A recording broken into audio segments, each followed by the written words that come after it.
Hello, welcome back to the Mr. Arsenal podcast, another World Cup watch-along. We are live, just minutes away from Canada, host Canada playing Morocco in Houston, Dallas, I believe. Of all days, to be Canada playing in a World Cup game in the US. It would be obviously Independence Day in the States, so before moving on, obviously anyone that celebrates is American and obviously celebrates Independence Day. Happy Independence Day, and hope you enjoy your day. Basically, I was got to go in the chat. We've got low fat in the chat. Says Tross have gone for 15.4 million to Besiktas plus add-ons. Yeah, you're seeing that as well. I mean, I'm not disappointed. I'm not upset. I'm not buzzing. I'm not buzzing, but I'm not upset either. Oh, by the way, Michael Oliver, of all people, talking about Man City, being a Man City fan, your favourite referee's refereeing this game as well, Michael Oliver. All jokes aside, yeah, like we squeezed what we could out of him. The time we've had him, we squeezed what we could out of him in that time, and I think it's sort of. You got Michael Oliver. Good luck, Arsenal misfit. I think it's rather fitting. That's the word I was looking for. Rather fitting that his final goal for Arsenal, by the looks of it, was a crucial goal that pretty much pushed us and gave us that title in the end. Again, obviously the goal get away to West Ham. So obviously to the go. Good luck to him. I said this. As I say, we got the best. We got what we could out of him basically in the time we've had him.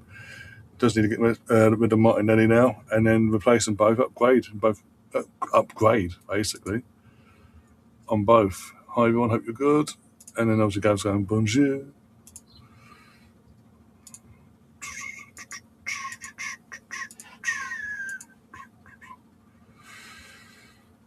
Oh dear.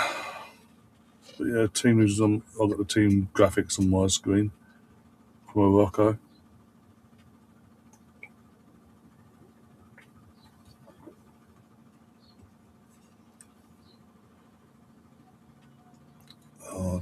So Steve, obviously in the chat. Everyone else give your score predictions as well, along with Steve. He's a good player. Don't get me wrong, but it was at his best from his best period when he was in the Arsenal, from his time at Arsenal. He was arguably our best finisher on his day. It was just because of the formation and all that. It just wasn't consistent enough. But he's a clutch. He scored clutch goals. I mentioned West Ham. I think Villa. He loved playing against Villa. Loved Villa. Also loved the goal against Liverpool. But he's always been. It'll always be with Trossard. A bit like Viltor Gav turns up in the clutch moments when you need that goal to get you over the line in that moment in that game, or the game preceding and the running. He'd always turn up with something, be the goal itself or an assist or yeah. But yeah, I'm gonna. Morocco should win this on paper. You don't know what Morocco we're going to get at the moment, and we don't know what Canada we're going to get. We need for Canada to have a chance. I'll say this: for Canada to have a chance to get through today to the last 8, they need a better performance than they had on. And then by the way, last week I want to say Monday, but it wasn't Monday. But yeah, when they played South Africa, they need a better performance than that. We can't. If we have that, they're in trouble. Hey. Oh dear. I don't know. Score was. I don't know what to go with it.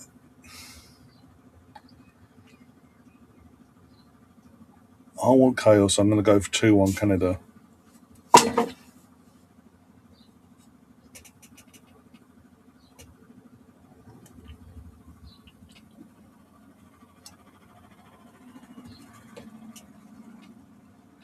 Yeah, 50. We're literally 53, 54 seconds in, and obviously, I expect nothing much has happened so far. Obviously, Catherine won't be able to. Catherine can't make this one because of obviously time difference, time zone. Independence Day is with family. But she has said to me she will be back and available for the later kickoff between France and Paraguay later on.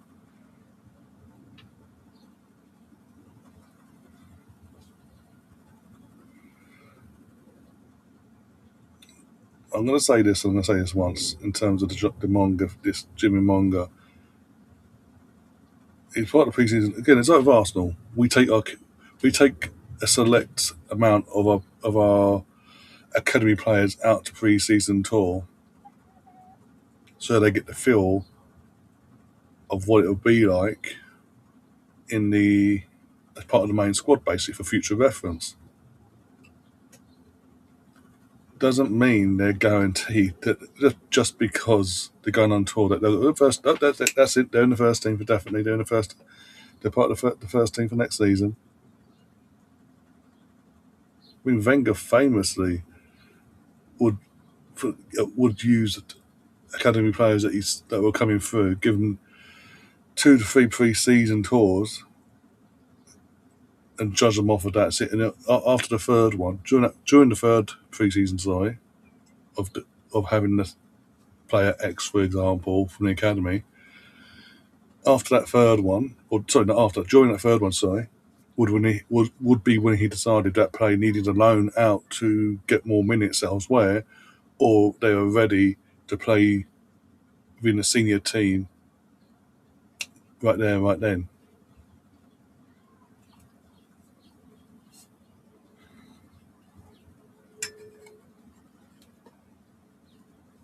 Oh yeah, where's the Heskey? Where's the Heskey duo again? Oh, what's that? What? They're still in the academy.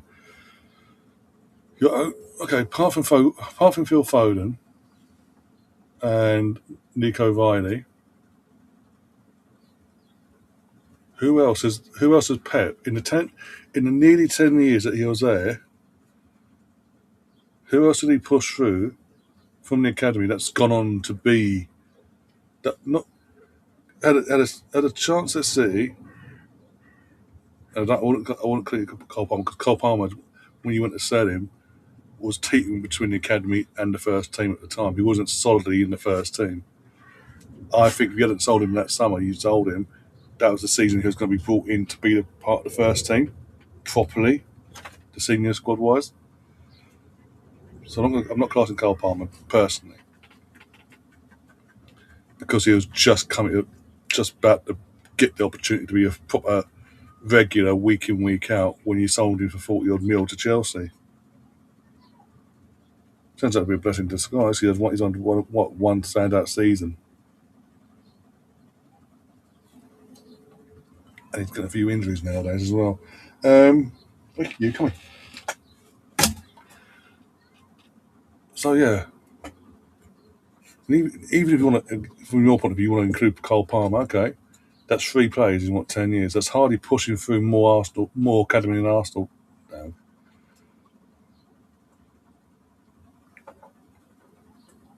I mentioned Vigo Lewis.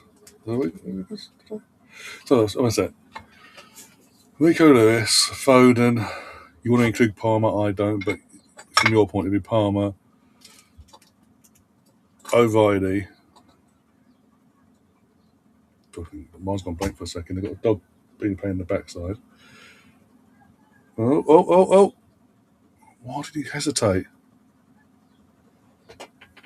In the nearly 10 years that Pep's been at Man City, at Arsenal, under Emery and Arteta, and I think now even Wenger back into Wenger's time, it's included back of it because it's that time frame.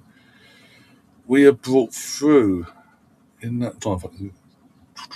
What year was it? 2016, yeah.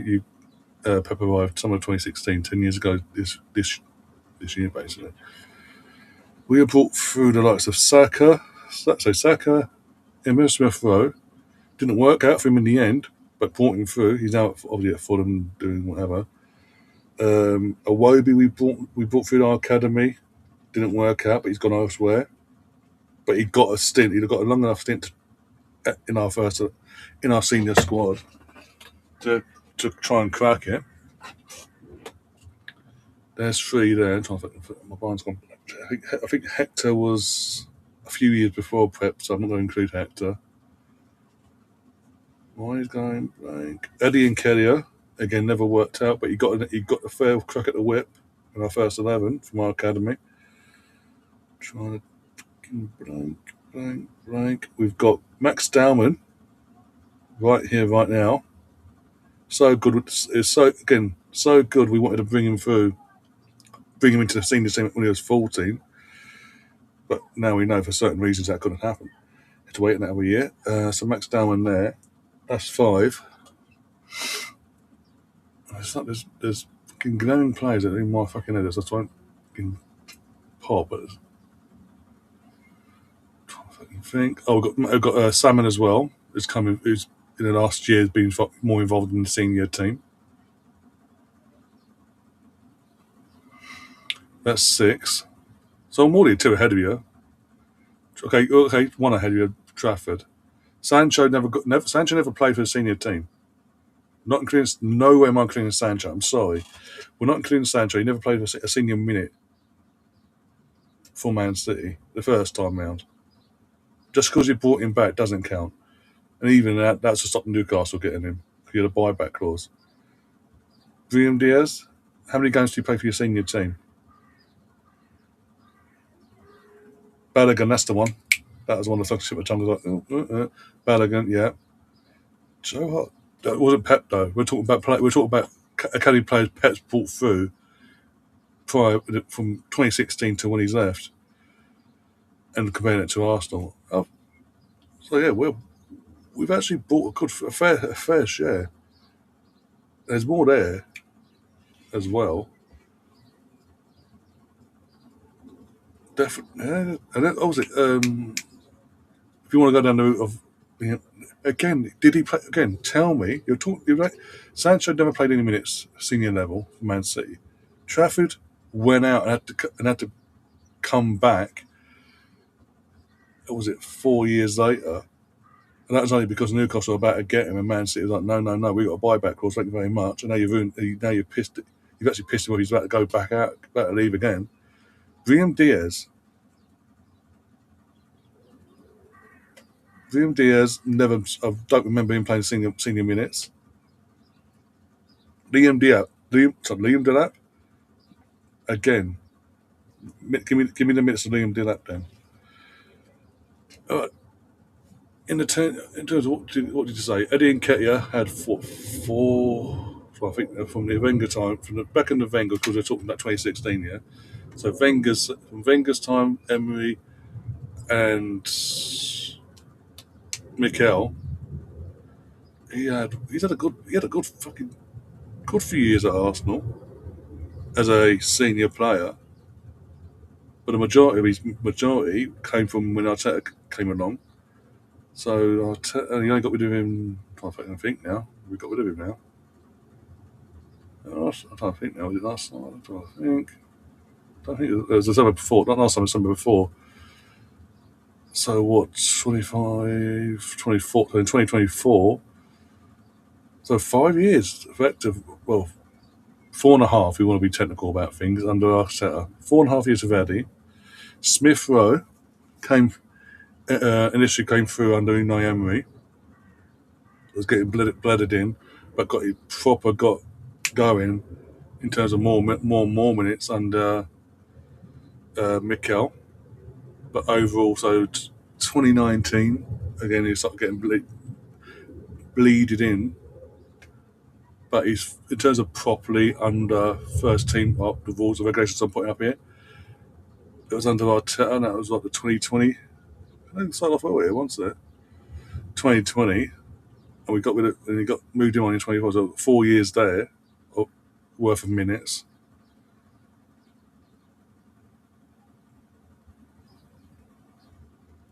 That's Eddie. That's Eddie in it. Saka. Do you want to? Do you really want to contest Saka as well? He's still going, my friend. No, he's a Bolton. He came from Bolton. We got him from Bolton for £3 million. He came from Bolton's academy. Hence the northern accent. What's it? Saka. Oh, we got Bellingham. Didn't get for me. Didn't get fair crack of the whip, but he was in the senior squad for 2 years. Just so happened Aubameyang, Lacazette, and Eddie were preferred over him. But he got minutes there, and he got a fair enough amount of minutes to be in this conversation now. I'm not including.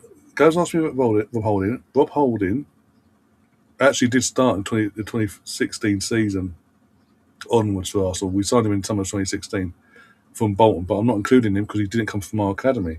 See, I'm being fair, not just throwing names for the sake of it. But basically, yeah, all the players I've mentioned so far have had 2 to 3 years or more in the senior squad and got minutes as well. Iwobi, Arsene Wenger brought through from the academy, Alex Iwobi. So back into Wenger's time, you're looking back, back into Wenger, Unai Emery. So that's what I think he got 4.5 years at the crack at the whip in an Arsenal shirt before he moved on. I could literally go Wikipedia, just get every single player I've mentioned and go, boom, there's the amount of games they played for us, over the course of X, Y, and Z.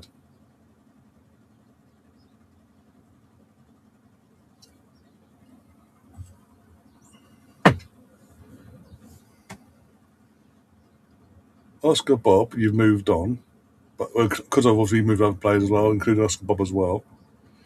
And even though he had that huge injury, I will include Oscar Bob for you as well.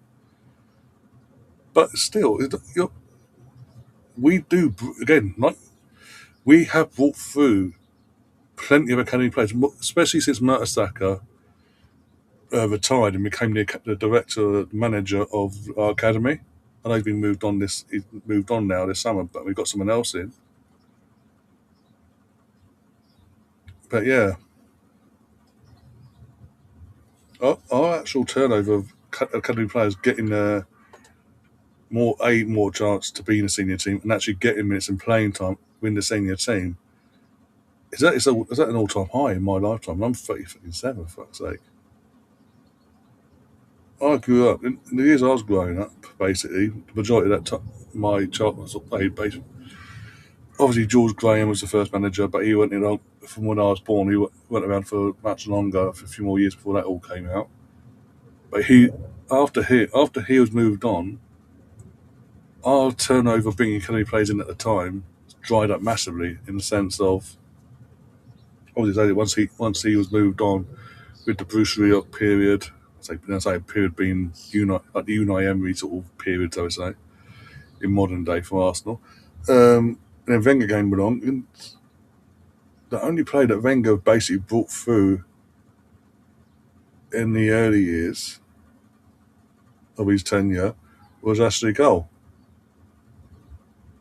Other than that, and it got brought through and he actually broke in and cemented a spot in the senior squad was Ashley Cole.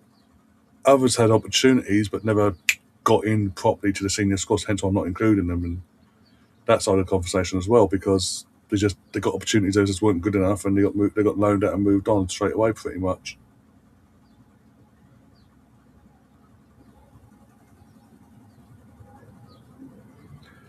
But did they do the whole point of this conversation though? Fact is, players did Gittins, Lavia, and there's a few others we mentioned as well. Who's the other you mentioned once there?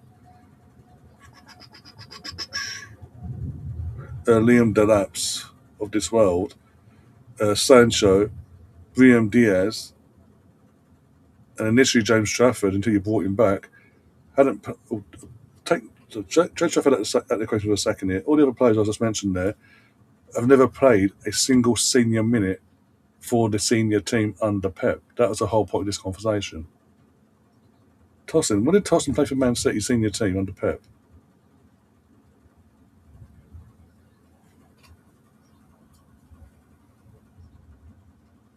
It's amazing, by the way, we've gone live for Canada versus Morocco and we talk about it's Arsenal Man City, Arsenal Man City. Hey, loving it.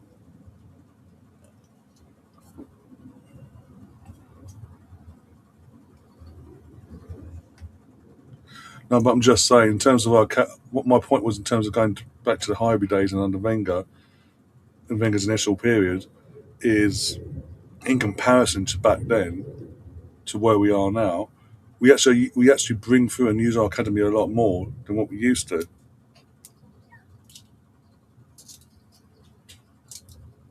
I'm just saying.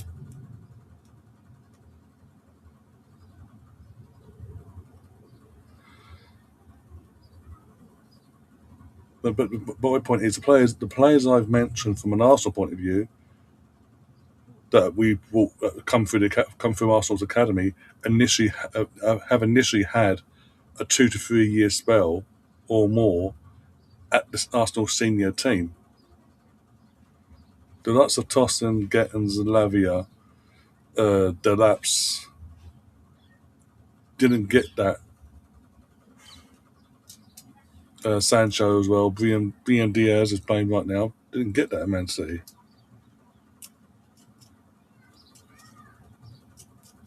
They get the odd appearance.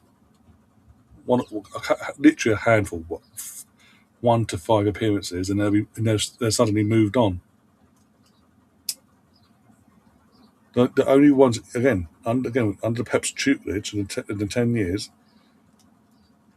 and Ozzy Phil's been is a longer term one because that was from pretty much the get go when he first came in after the first year. So for about 8 9 years, Foden's had a fair crack at the whip. It's like your Oscar Bob, Nico Riley, other guy you mentioned. I can't remember fucking names now. Fucking going through all these fucking names. I'll go all back to the chat. Sorry, one sec. Rico Lewis and whoever else we mentioned before, in terms of that have actually come through and actually cemented themselves in the Man City squad senior team at some point or another in that time frame before getting moved on or still there basically. We had to bring our young players through a lot of years due to money. Yeah, it was only when we moved to the Emirates that from the Wenger side of things that Wenger basically he had to, if he did bring them in from abroad, these young up and coming players, he had to give the likes of Jack Wilshere a chance.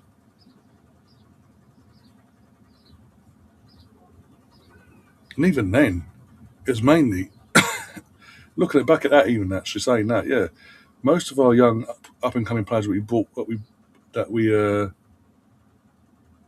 using once we moved to the Emirates were in fact brought in from outside from other clubs. Bar, Barring Jack Wilshere, who fully came through the academy from day dot, Seth classes as an academy player because we brought him in initially at 14, 15, and in the space of a year, he was in our senior squad from that point. But he initially was put in the academy, we signed him put into the academy side. So by the technicalities, they do class Seth as an Arsenal academy player for some reason. But from a fully fledged point of view, like from every level of academy, the only one we actually really did bring through properly was Jack Wilshere, Collins Vader. Actually, Collins Vader. That's two. But even then, he was given the odd opportunity here and there over a 3 year period, and he just moved. It was because he wanted a proper fair crack at the whip. He was then moved on. I think Nicholas Bettner, he classes as an academy player. Sadly, if you know, you know. We don't really. He didn't really like losing these academy. He liked getting the young players that he could. outside, from outside of the club, basically. 15 games, 4 sub-tenders. So 15 games in one season, four as a sub. So that's 11 games he started. What games they? Were them games cup games though? Majority of them. Were the majority of them games? I don't know. You need to tell me what season it is as well. But were the majority of them games cup games? I don't remember him playing in the senior team in the senior team. I'll be honest.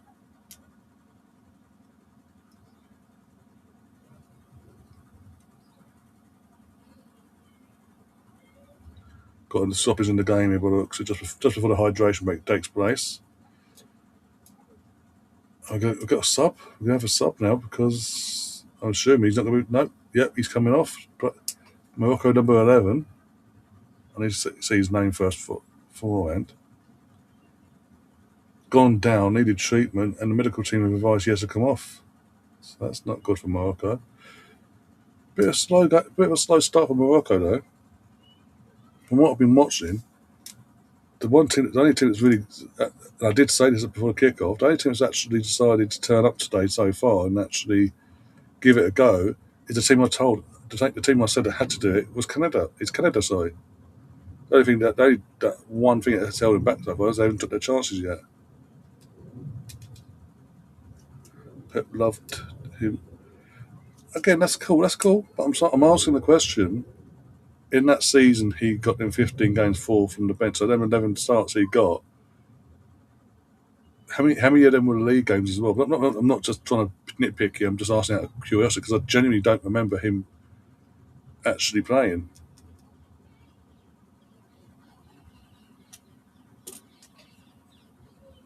I'm not. Must have missed. I've genuinely missed that because I don't remember Diaz playing for City, as in the senior team. I mean,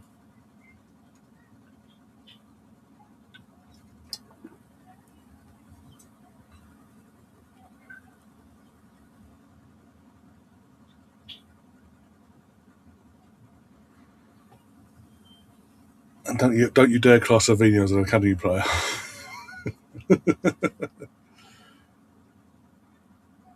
I'm asked. Oh my days! But I'm asking out of the 11 starts in that season, how many of them were in the league? Because I don't remember. I'm genuinely asking, keep the conversation flowing. I'm asking the question. I want some um, knowledge, if you will, to see if it rattles my brain. And either way, learn basically. Because even back then, I didn't have the channel, so I weren't watching it every game like left, right, and centre, like I have to do nowadays. Pretty much, I used to just focus on the Arsenal, and that was it. I'm brutally honest on that. So I'm not being rude. I'm genuinely asking. With the starts he had, what how many were in the league? Who were they against? And again, there's commercial break, by the way. And how was it more cup games? Was it more league? Was it a bit of a balance? I'm genuinely asking a question. I'm not being rude. Don't mean to come across it. If I am coming across like that, I don't. Okay, I'll give you Diaz. If that's the case, I'll give you Diaz. But even then, I'm not giving you Liam Delap or Cole Palmer because he was just about to get. As I say, the summer you decided to sell him, that was meant to. I know for it's so obvious that was meant to be the season for him at City to to be in the senior team properly from day one to the end, no matter what, and not just senior team 1 minute, academy the next, and all that back and forth every other week and all that crap. It was meant to be senior team and senior team only. But Chelsea came along saying we'll start you from the get go. Here's a few quid as well, and he went running. I mean, in terms of the Cole Palmer thing, anyway, you've had it our staff, and that sort of things with Chelsea because your best academy was Jack Wilshere. Actually, Cole. And it pains me to say because I don't actually, how Ashley conducted himself when he left us. Still works to this day. Still pains me. Jack Wilson's up there. I'm not saying he's like massive one extreme to the other, but it's Ashley Cole, Jack Wilshere, and then etc. etc. In terms of my lifetime.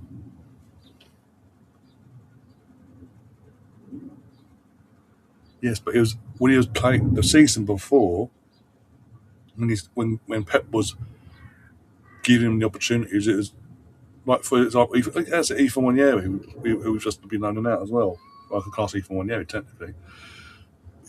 The season before, it was the odd game here and there, but he spent most of his time the previous season in your academy still.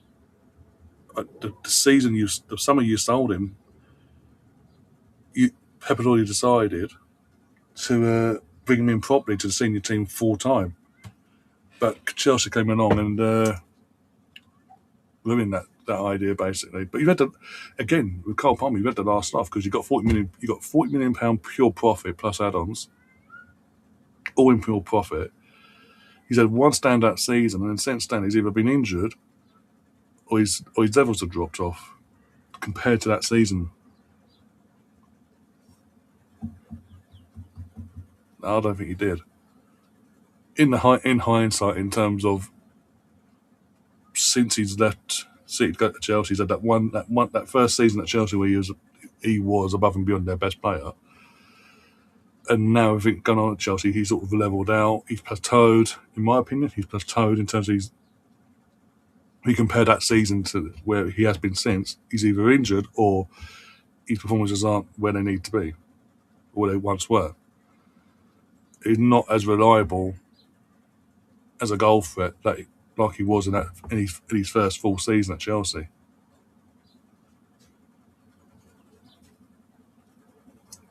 So I don't think Pep did fuck up that. It looked like he had from that season, but since then, no.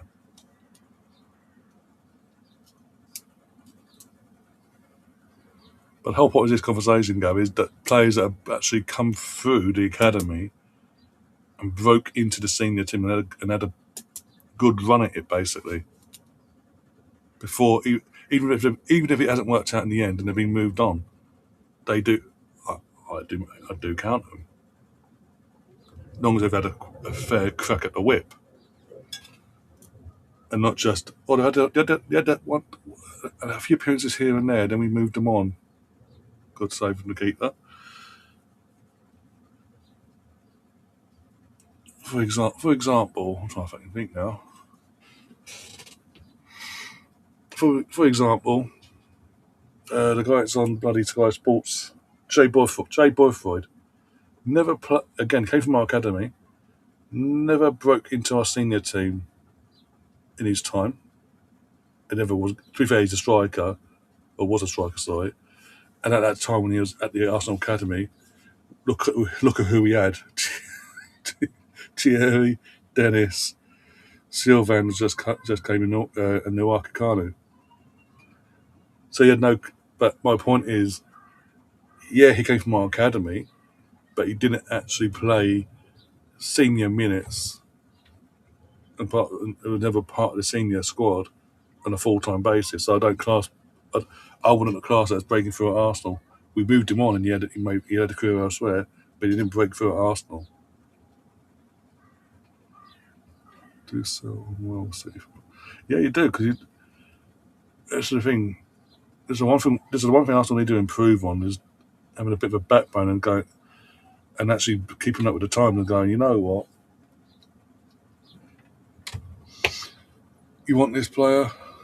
We think he's going to do, but you really want him. Okay, cool. Here's a price tag. We've just seen Tottenham sell someone I've never even fucking heard of at Tottenham. He played for Tottenham. Sold him to Brighton for 54. Was it 54, 56 million the last couple of days? Oscar Bob.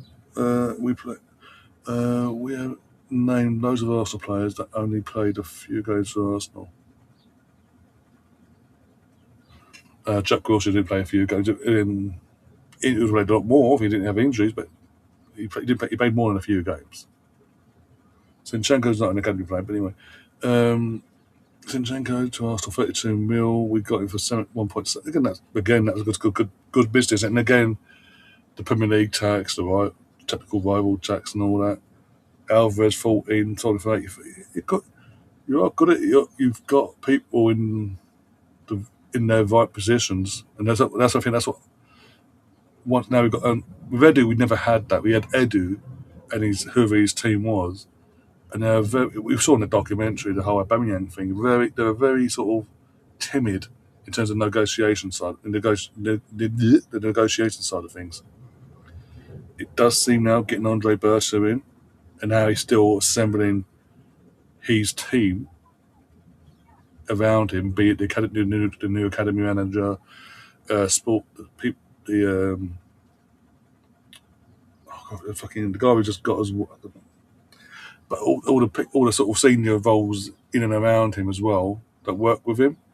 He's bringing in the people, all the best of the best, and assembling them to get to the point where we're doing what you not just yourselves, what Tottenham do, what Liverpool do, in terms of, you want our player? Well, we've had him at this price. If you want him, you got to pay. You have to pay the money basically. Yeah, Rice did come from your academy. But he didn't play senior minute though. But he gave me academy, yeah. And now look at him. He's at the Arsenal winning league titles. Hey, Morocco really bad in this game so far.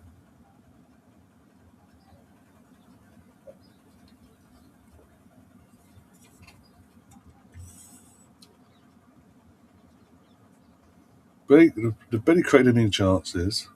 They haven't, again, so far, haven't looked that threatening in the final third at all either. When they do push forward. But the majority of the chances have actually come from the co-hosts. But again, they just lack that clinical edge in the final moment.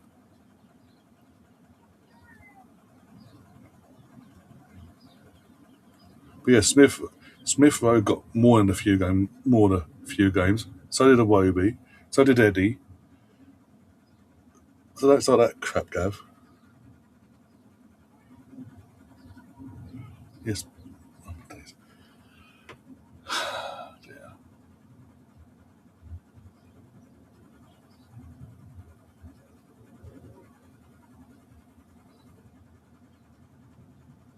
In that case, Gav, can I include Arthur Kwanko, who plays at Wrexham now? Came from our academy. Gabriel Jesus, 27 million sold. 20, bought for 27, sold for 45. But again, you have. I'm basically saying Arsenal didn't have, and are now assembling that sort of team to, when it comes to selling to rivals, we will get a proper price for our player now, instead of going selling to a Premier League club and getting the penance basically.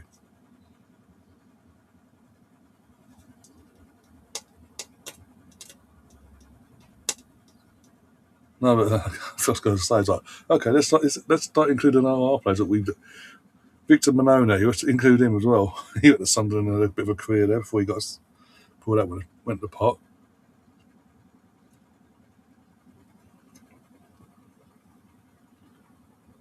We've had some. Grealish, in terms of signings wise, that again, because was it yesterday, the other day we were saying about Grealish in terms of the price tag and all that. The pressure was there from the get go, but because he came in and in his first season was part of the team that won the treble. It was his first season, wasn't it? I swear it was. Correct me if I'm wrong. I might be wrong, but then because of that, and he had a bit more impact than that compared to the next few trophies that will come in the next few seasons before he fed up with Pep. Clearly, um, he became a party animal basically. He would have spent his entire summer on the piss from the parade onwards, and because he's doing it, and obviously as he's getting older, his body was like, I can't keep recovering this. I'm taking a bit longer now, and clearly Pep didn't like that sort of behaviour either way.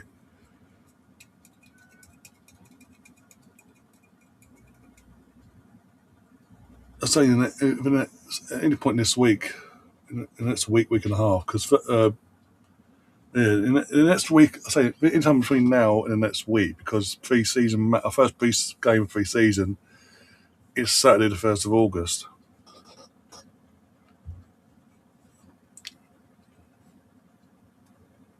Calvin Phillips there, that was, I said it at the time, I stand by it.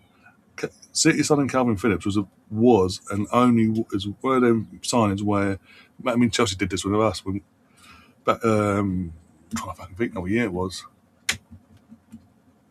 2005, yeah, summer 2005. We were going after Michael Essien. That signing was all everything was personal terms and what I'd done. Free bid agreed between the two clubs, and at the last second, Chelsea got wind of this, and they went, no, you can't have him. We don't need him, but you can't have him, so we're going to take him. And that's for me. That's what you've done in terms of Calvin Phillips.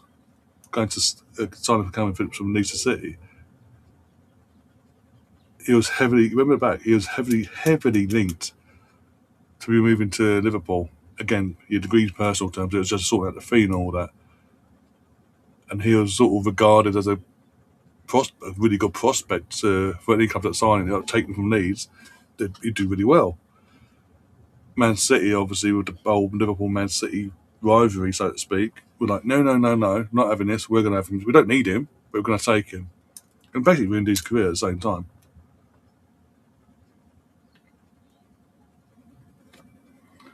City versus Arsenal is at Cardiff, August 16th. Oh, you're going to Cardiff? Okay, that's cool. But yeah, we got four games. From the 1st of August to the 16th, we've got 4 other games scheduled in before that game as well. Two of them at the Emirates. I think so, because the season starts late as well. I think it's the 16th. I'll double check. It's got to be, because obviously, as I say, literally from August 1st onwards, Arsenal's pre-season games-wise gets underway, and it's pretty much it's like, in terms of a scheduling, it's like August 1st, August 4th, all the way up to that game at Cardiff. Sorry. So yeah, August 1st at 7 o'clock UK time against Girona in Spain. Then we go from there, and then on Wednesday the 5th of August at 7:30 we go to Dublin and play Real Betis. And then from the 5th, the following Sunday on the 9th we play Dortmund in the at the Emirates as an Emirates Cup game at 2 o'clock. And then a few days later, on the Wednesday, the 12th of August, we play Como at the Emirates, but it's just classed as a normal friendly. And then obviously, 16th, Sunday the 16th, 3 o'clock kickoff. And then we start our season at home to Frank Lampard's Coventry City. What's going on here? Michael Oliver's losing control of this game, I know that much.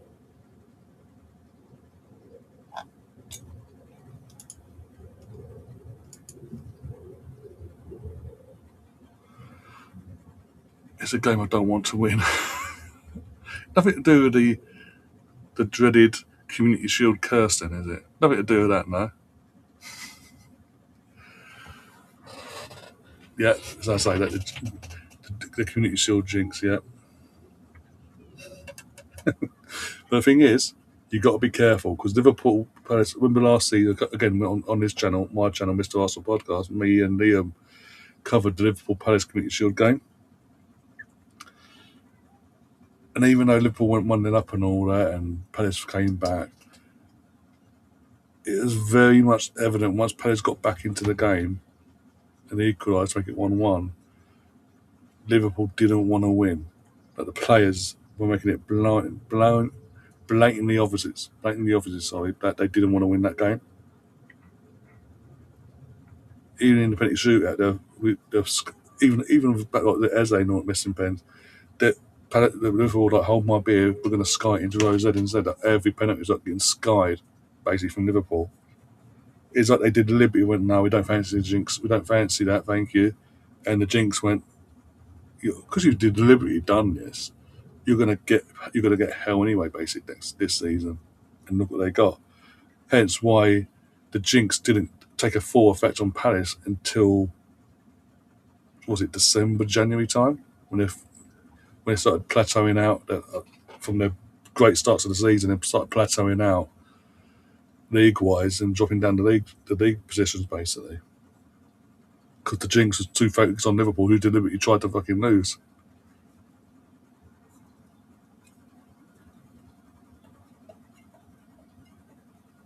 What a shock! Exactly, he did. It was all kicking off. I'm thinking, what's going on here? And he's just casually just walking over, no urgency whatsoever. He knows what's gone down clearly, and obviously having the conversation in his ear at the same time. And he's like, right, come here now. He's like so calm. He's like, but not in a good way. He's in that situation because of how it started off and escalated from that point. You need to run over, pull the offender to one side and go, right, everyone else piss off a minute. You, not having this, you're gonna get this yellow card now. Any more of this, you're going off. Boom. But no, it's like, oh wait, don't worry. I think Arsenal City could play Kids Community Shield due to the World Cup. Depends how far our players go. I mean, Havertz is going to be available. The likes of Havertz and Yorkades and Julian Timber, because obviously Julian Timber didn't even go. But them three players alone are now technically available for that game because they're going to have what are we on now, the fourth year. So they'll have all next week, the 13th and obviously the week commencing 13th to the 17th off. They probably won't come back into pre-season training till the third week, halfway through the third week of July now. And even then, and then obviously they won't necessarily be part of the squad that goes to Spain, but they might go to Dublin, but they'll definitely be around for the Emirates games. And then, so, but my point is, depends on how far the rest of our players go respectively, will be very dependent on who's available for that Community Shield. I think if England lose Monday morning now against Mexico, great, because then it means Saka can come home, rest up, enjoy the next couple of weeks, and then do the same thing that Jokeris and Havertz going to do. Same with Declan. Get home, rest that back up, rest his legs up, get all the rest he deserves and needs, and go from there. Really, if England progress Monday morning, even if they then go out in the quarterfinals, I can't see Saka and Rice potentially being available in any capacity for that Community Shield. And same for Saliba and Gabriel. Need them really to go out in this round coming now. But we'll see.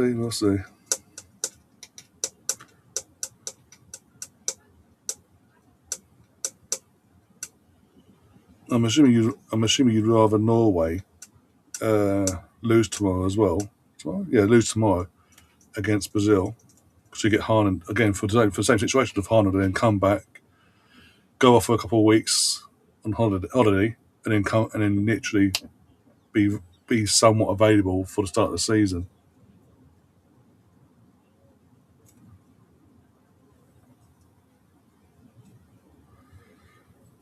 The way things are going at the moment, because we've got Bukayo Saka having to be man managed day to day in terms of the injury he's been carrying for the last couple of months now.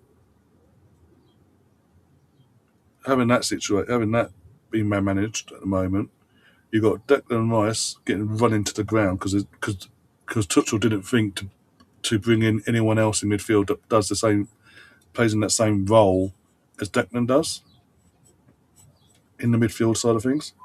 Oh no, no, no! Don't be silly. Um,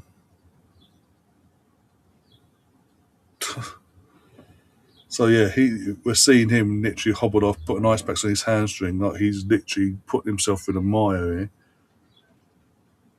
Saliba, there's a back issue potentially there, and because Deschamps is suddenly Deschamps' main man in defence is like okay, so he's not getting man managed there either. So it could be a bit of an interesting messy start basically. Not fully injured, but it's basically it's teetering towards the back, fully going up back. Any sort of serious knock to the back could result in him missing not just the rest of the tournament, but a good chunk of pre-season, potentially that Community Shield game.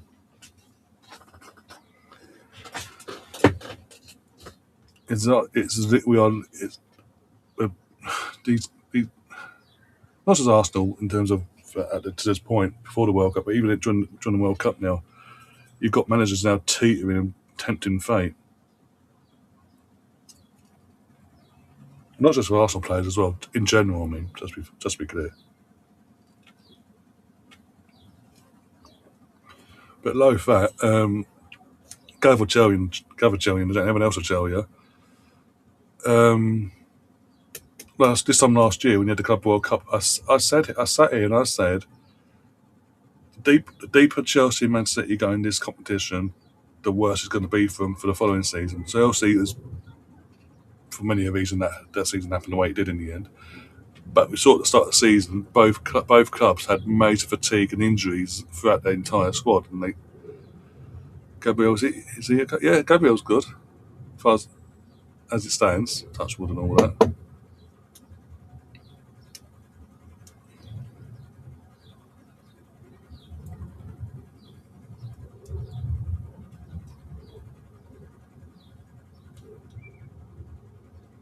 But we noticed as well, in general, all these Premier League 6 minutes of injury time, by the way, all these Premier League players that have gone to the World Cup to represent their countries, they all look to be struggling in terms of their fitness compared to the players that play in, like, for example, Bundesliga or Liga 1, where they get rotated properly, be it via the domestic setup and the Champions League as well included.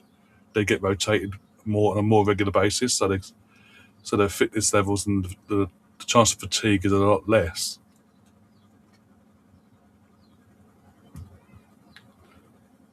No, he doesn't, because he's literally been since he did his hamstring, not last season, the season before, and had that surgery.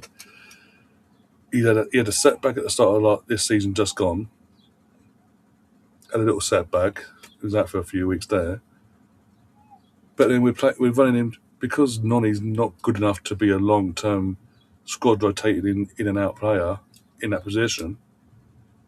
And obviously, even one getting any opportunities any opportunities there for whatever reason under Mikel this season just gone. Saka's then playing again like we was always Super Mendy, loads of fucking minutes, and he's again with Saka having that surgery that he had on his hamstring literally the previous season. You know, throwing him back in the deep end again. And what was it? The last international break before the run-in of the season just gone. He went off. Him and Rice went to or called up for England. They went to HQ. It was the actual medical team of England telling Thomas Tuchel it ain't worth the risk. They're both tinkering on the red side of being major injuries here. If we ain't careful, it's not worth the hassle. Send them back. World Cup or not, send them back to in this case to Arsenal HQ and let them just rest up and recover that way, basically. And as I say, we just fucking run the place into we gave him second even more minutes in especially the last few games prior to winning the league itself. And yeah, because obviously he had the Champions League games as well, so he played loads of minutes, left, right, and centre. And if anything, he then got called up for England World Cup squad, revived, and he was in an even worse position. So now that's why we're seeing with Saka. He's not starting every game under England at the moment because Thomas Tuchel's having to manage the situation so it doesn't cause a major injury to Saka.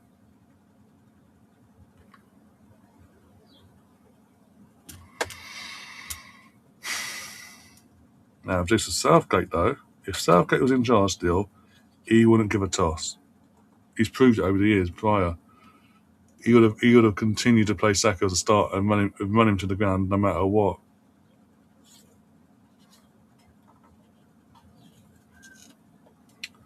But yeah, we need to. And I mean, so if we get torn apart for this, but from an Arsenal point of view, yeah, half time has just gone. From an Arsenal point of view, if England was to lose on Monday morning, from an Arsenal point of view, it wouldn't be the worst thing because it means, as I keep saying, Saka then gets a proper summer, a proper rest before he then gets brought back for pre-season, whenever that may be. And the same with Rice, sorry, and Eze. But Noni, he can get his 2 weeks and can't get his arse back. But I'm not like, yeah, Noni's back because yeah, it's the other 3 that I'm more concerned that need to get back and be ready. Can't afford it. The champions or not, we cannot afford to be back in having big players, big important players in our first 11 out injured at the same time.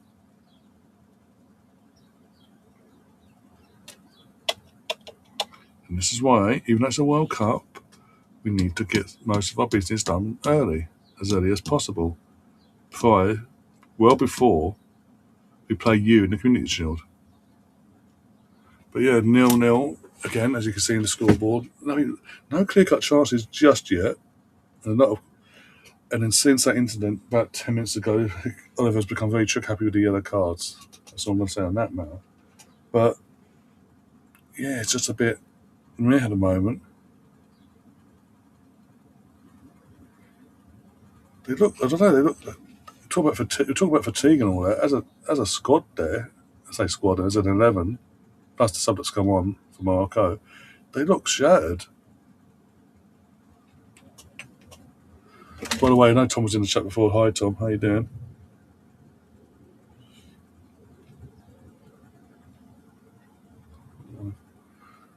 Yeah. Right, I'm going to go off for a second. I'll be back in a minute.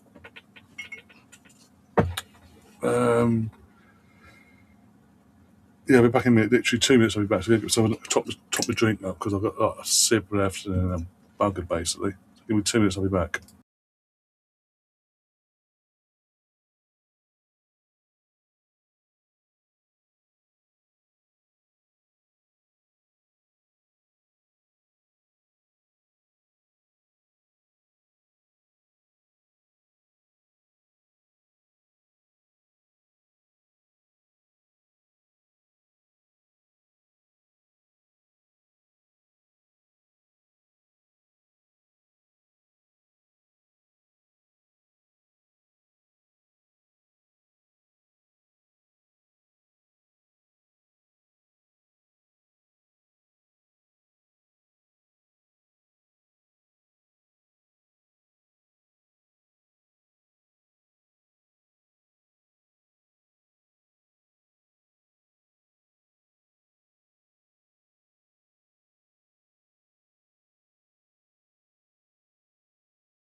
Hello, back again. That took a bit longer than planned, but we're back again.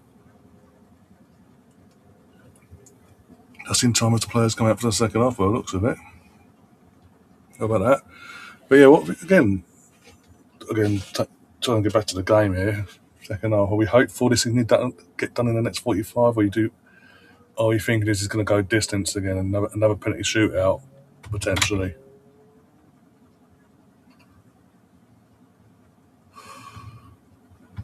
What's that?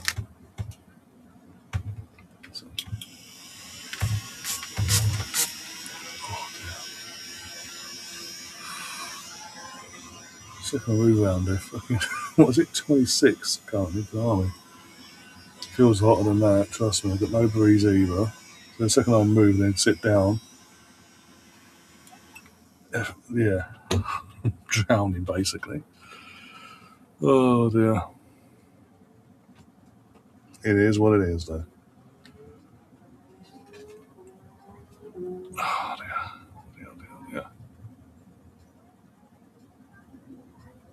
Alright, yep. Teams are back out. Doesn't look like any subs either for me, for team.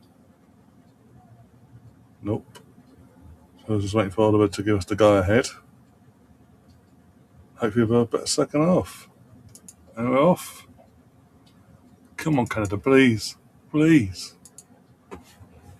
Give us some chaos today, please.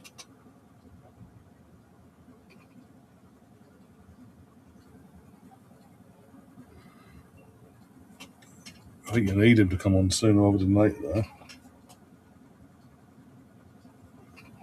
Personally, at 0-0, I would have thrown him on now. One sec, buddy, I'll be back in a sec.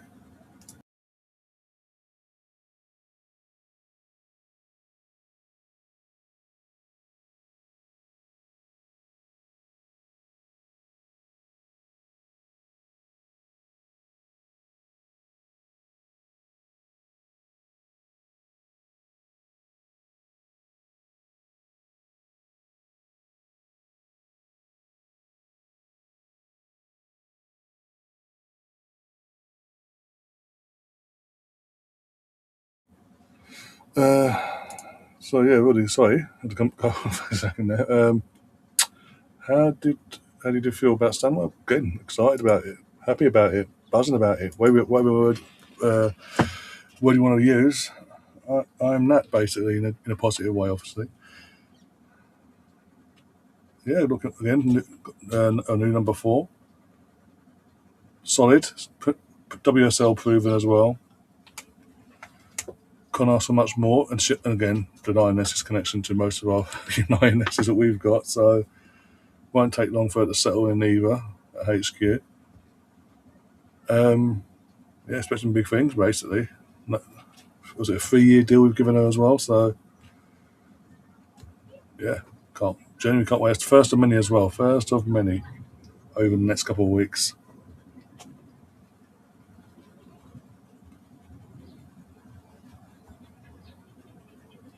That's just mean it now does mean that with Stanway there, we can rotate a lot better and properly with our midfield this season. Be it with Kim Little. What's going on here? What is mate, don't shove Oliver, he'll send you off, you fool.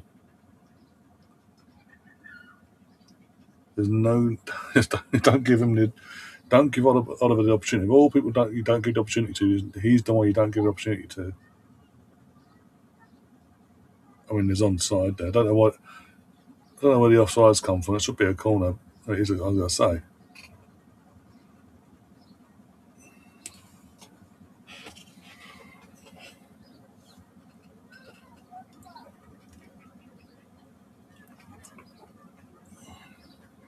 Yeah, I saw that yesterday. I think Catherine's talking about it in the Watchalong yesterday. But yeah, I can't complain that we've got a proven WSL player for free, by the way, on a 3-year deal,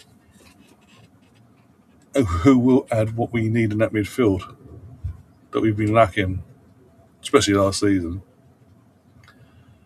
and it does mean that she can play a lot more games than it would also by playing a lot more games than Kim Little. Kim Little actually gets a bit more, but rotated a bit more and managed better.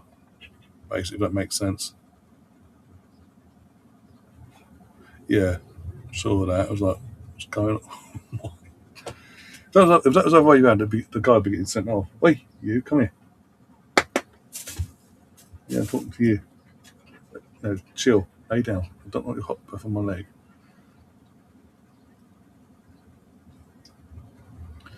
Moroccan free kick here, going to be a crossing, but it looks it from the player. I'm not going to mention his name due to obvious reasons that have occurred during the World Cup.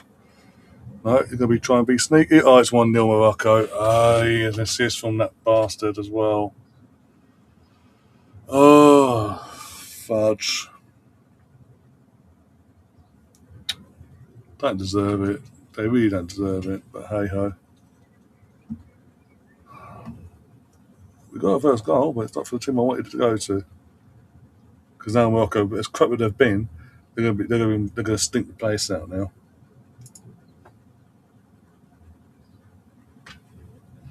This is what I don't like though. 49th minute, and the entirety of the bench have flown onto the pitch to celebrate with the players, the on-field players. If it was like 90 minutes slash injury time winner, I get it. 49th minute, and you're doing what you're doing, that sort of shamelessness. Nah.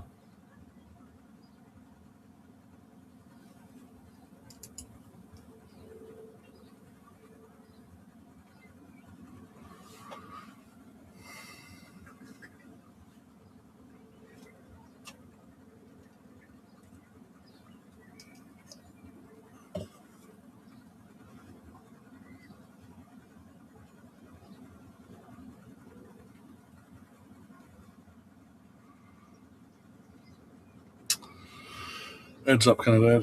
Unfortunately, he who won't be mentioned is world class on his day. Yeah, I just find it a bit not ironic, but I'll say stupid. I'll say stupid that obviously he's been allowed into the country, and then whilst within days of being allowed into the country to get ready for his country's campaign at the World Cup, it's then occurred what's occurred in terms of the second he hits back on Paris soil after this World Cup, he's going to court for very serious offences. Yet a referee has has has been denied access to the states because of his nationality.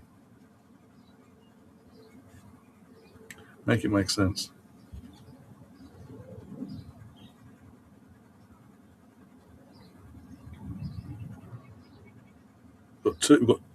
We've now currently got two players. Well, no, actually, no, as of this morning, prior to this morning, actually, we had two players at this World Cup that are, that should be deemed threats to the public. Obviously, one's been sent home packing in terms of Ghana, but yeah, I mean, that's a normal guy gone there to do his job, being told no, I can't do it because of where you're from. Make it make sense.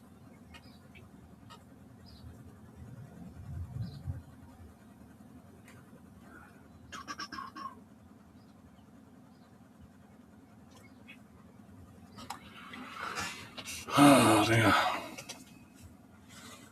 But it's amazing how that. By the way, I will say this: it's amazing how that information has come out just before the Morocco Brazil game, but that said player going to court for the offences that he's facing. I don't see football fans having a kick off over it though, the way they did over the other player. Just saying. Hi Spencer, how you doing?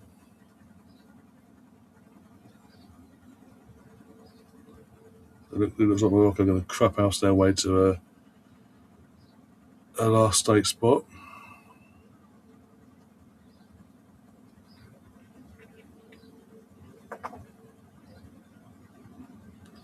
Yeah, Steve, okay, the Arsenal misfit. You talk about Davies, but do you reckon they're going to force him on at ASAP now to try and get back in? Try and get back in this game quicker.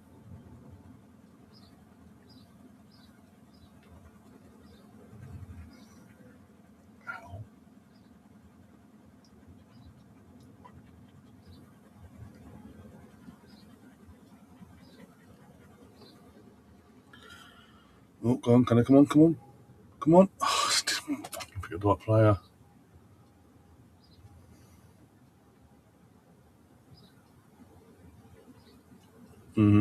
That's my point. That's effectively my whole point.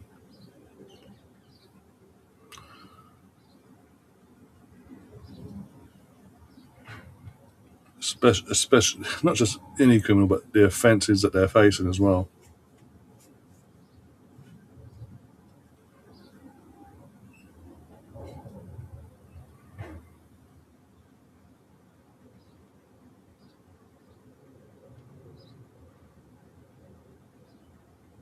I can't speak. I can't speak about this particular player here. But it did sort of surface that the other player for Ghana lied in his visa basically as well.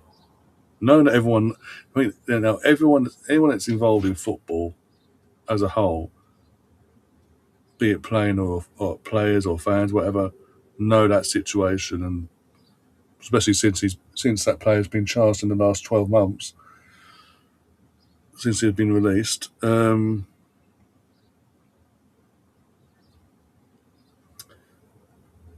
Yeah, he lied on the visa, said no criminal record or upcoming criminality proceedings facing, etc., etc. But he's passed the visa and been allowed in the country. Make it make sense.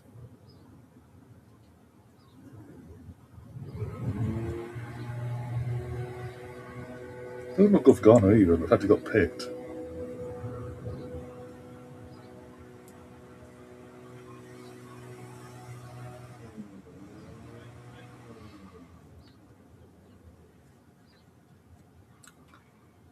Come on. If Cape Verde can near cause a shock at the early hours of the morning against the defending champions the way they did, you've got to believe you can as well here against Morocco.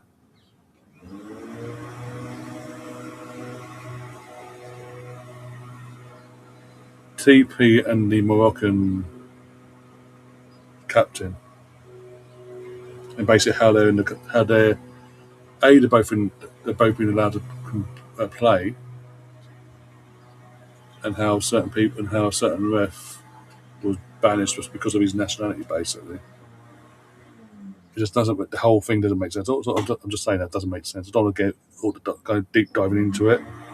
It just doesn't make logical sense. Does that make sense? They're going to have to bring on Davis on sooner than planned. I think they're looking at another 15-20 minute rough. No, you can't wait that long. Stop waiting that long. Morocco could kill this game off in the meantime, and what's the point of bringing him on at that point?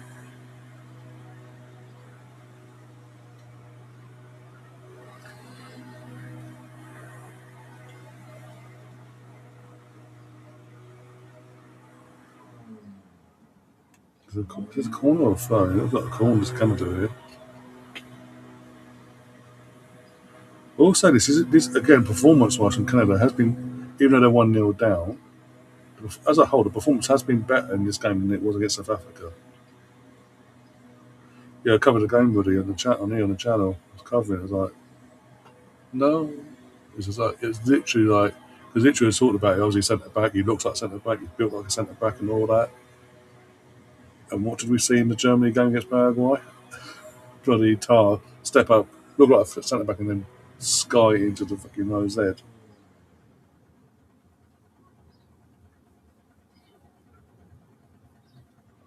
But the ref stated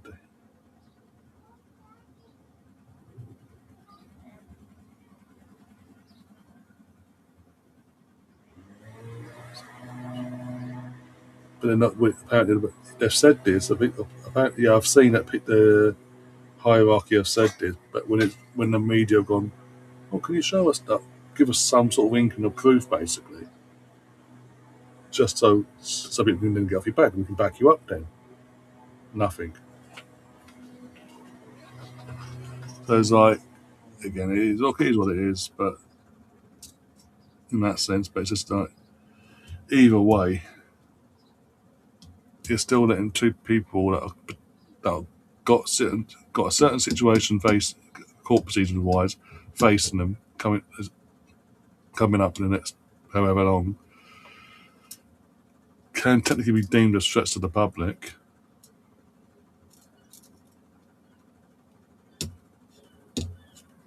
And yet here we are. No, it's fine. Call you relaying that message, that info onto us. But yeah, Arsenal message says that's a pen, but they're saying it's offside in the process. He's on. He's way on. I'm sorry, he is way on. In what universe is he offside? This is we're gonna have one of these games, are we? And I'm gonna have the best referee in England. I'm sorry, he is way onside. What is going on? I'm sorry, the replay I saw, he was onside. When the ball gets nodded forward, he's on. It's not the nearest defender to him, but the second nearest defender that's more central to the pitch was playing him on. Unless I missaw that. Let me have a look.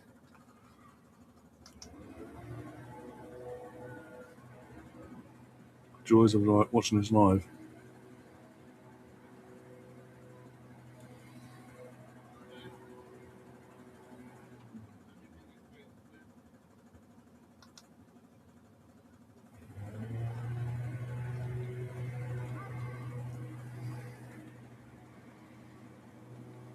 Right. I'm sorry, unless they show us an image that says different. The second that ball's been headed towards number 17, number not number 25. Number 25, he is ahead, but number 19 or 10, that's nearest to your number 17, looks to be in line or just ahead. That's on. As far as I'm concerned, until they show me something different, the actual image, I'm going to say you've been done out there.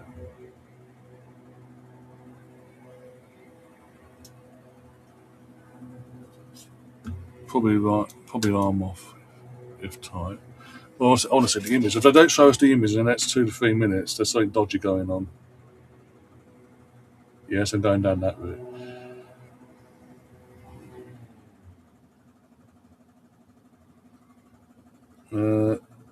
Amrabat and Talbi are coming on for Morocco.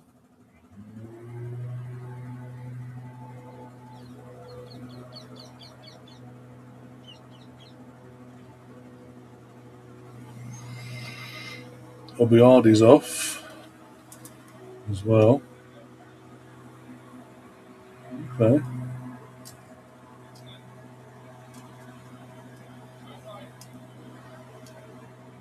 Number 12's gone off for Canada. If you could show me the number, that'd be fantastic. Larin, number 9's on for Canada, sorry.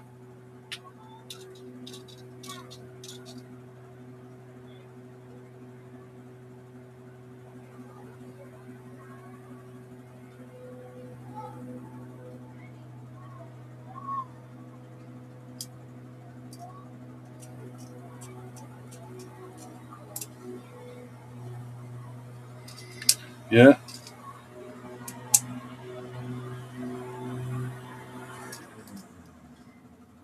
To be honest, 5 games in, I'm surprised he's not started.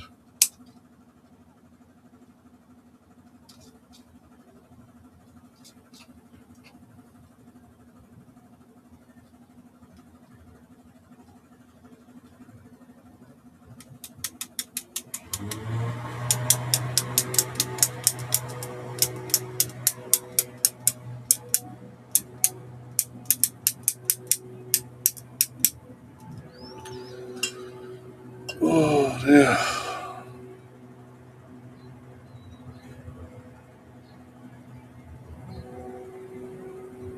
Yeah, get Davis on. You need to get Davis on quick because Morocco are starting to push forward a lot more now on the counter. Everybody says, "Oh, nervous about Mexico." Obviously, yeah, I'm not going to sugarcoat it. They're co-hosting. It's the weather conditions one way or the other going to be horrendous for us. It's on their turf, so the crowd are going to be majority Mexican baying for blood. It's going to be intimidating an intimidating atmosphere.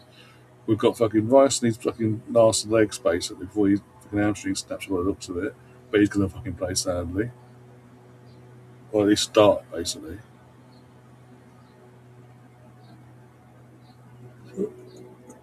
Oh, yeah, and again, Mexico haven't conceded a goal. That's all in this tournament so far. And going back to the actual where we're playing in Mexico, they've only in 50, was it 52 or 56 years they've only lost twice at that stadium. And the last time we played at that stadium in a competitive game was in '86 with a certain Diego Maradona playing for a certain Argentina. We all know what happened there. No, exactly. Even more so because they're co-hosting and it's on their turf, and they've got their own the majority of that stadium going to be their own people.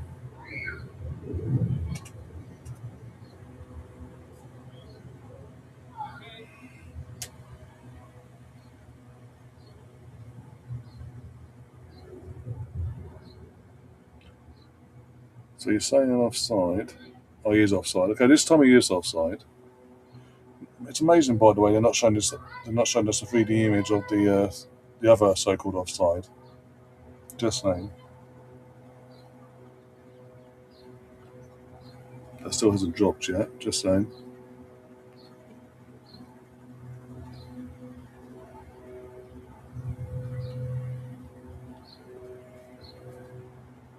Probably.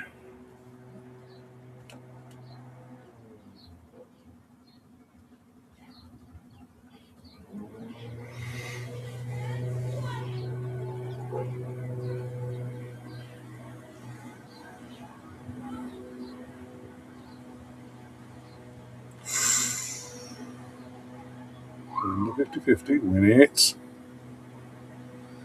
Oh, oh, don't be. Oh, this is going to get messy. He's not going to send him off. Michael Oliver broke his neck to give that yellow card, by the way. I'm sorry, Lauren did nothing wrong. The ball was up in the air. He had every right to go for that ball because Morocco are fucking about. He had every right to go for that ball. He's just collided with the fucking goalkeeper in the aftermath. He hasn't deliberately got his way to foul the goalkeeper. The ball's there. The ball's there to be won. But Mark Oliver couldn't wait. He sprinted with that card in his hand to give that yellow card to Lauren.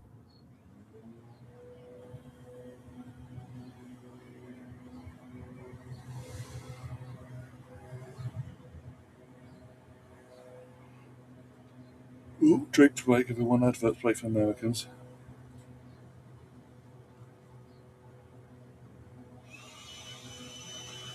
Spencer said, I was getting ready to go outside and turn on the grill to smoke some wings.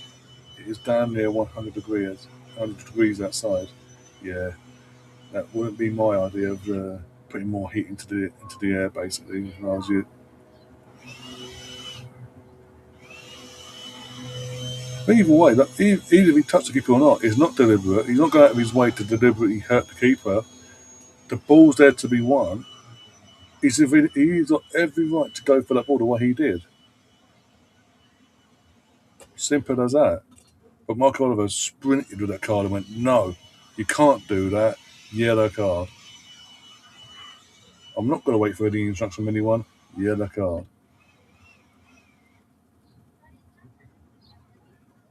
But guys, Mark Oliver's the best referee in England, according to Howard Webb. He's the best of the best.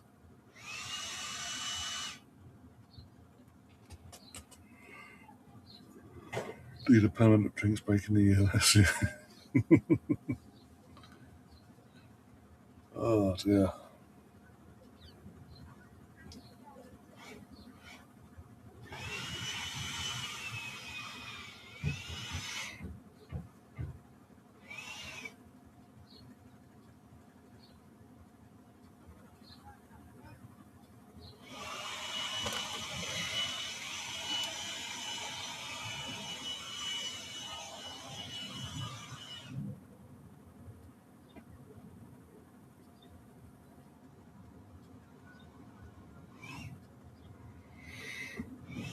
Just,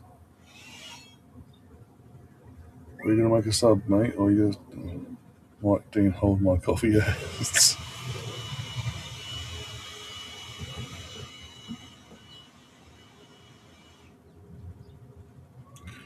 Well, we watch Premier League week in, week out. It probably is, but that speaks to the quality of the officials. Exactly. Yeah, to be fair, yeah, you got a point there. Fucking hell.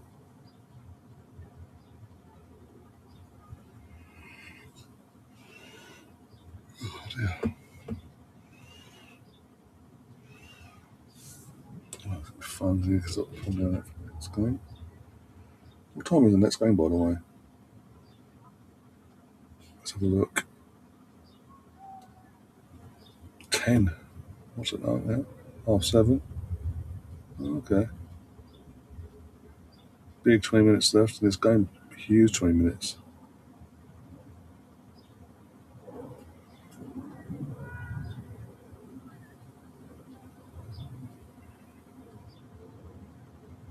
I have no idea who this person is on the screen.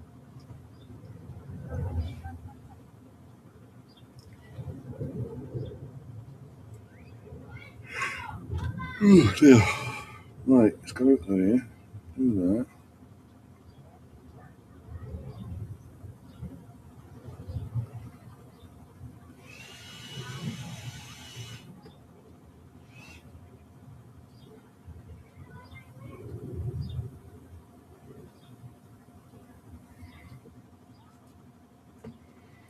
What the one ref in the WSL one every time we play Arsenal, she gives penalty against. Oh, Emily, is it Emily, Emily something. I can't remember her full name, but yeah, I saw. But like, that's the one. That's the pain in the ass. That's the Chelsea fan. Oh yeah, yeah. I know. I could picture. I just the surname's just gone out of my head. But yeah, no matter what, we could literally go. You breathed. How dare you? Penalty Chelsea.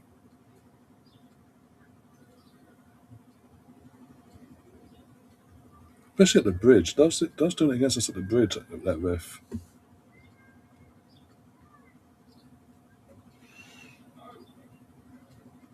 Right. Don't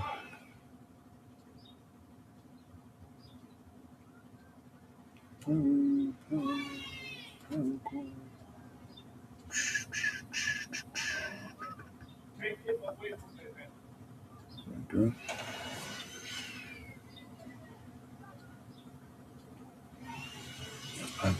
Ay, ay, ay.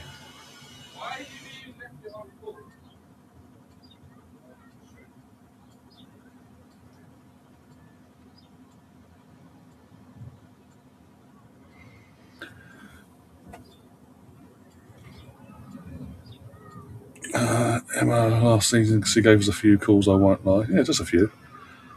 Didn't help winning the league in the end, thankfully, as overall. For the first time, I'm starting to question myself. Oh, I don't know why he's not start again. 5 games in now. This is. I don't know why he's not starting your poster boy Alfonso.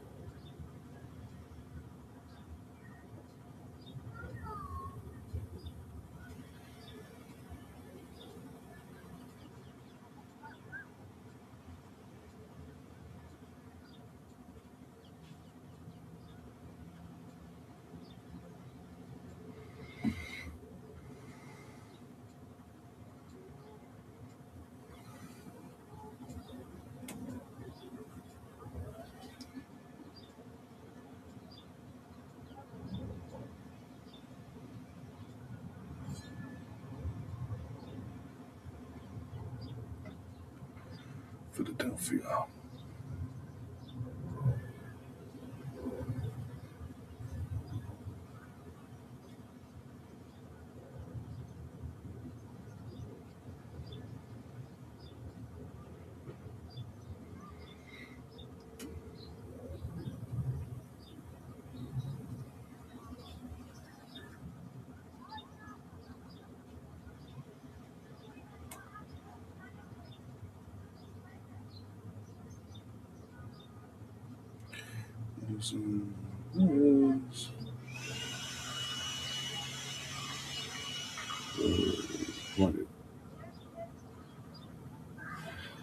Right, that's doing that.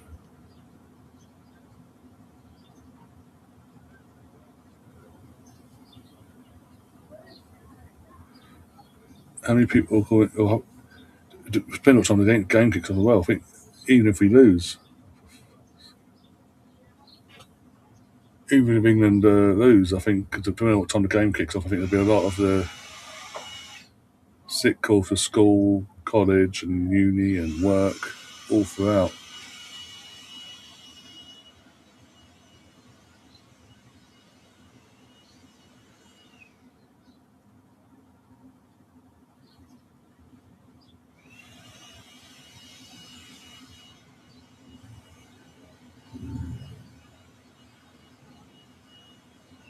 Okay, go on.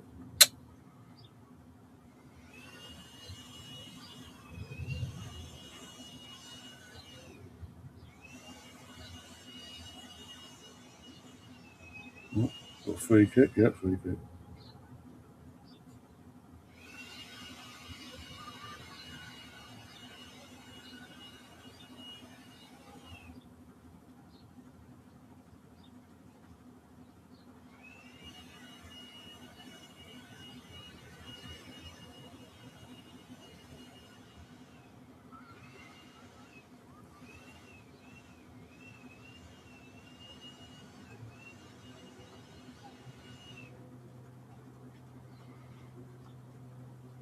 Yeah, this would be perfect for Alfonso if he was on the pitch. Just saying.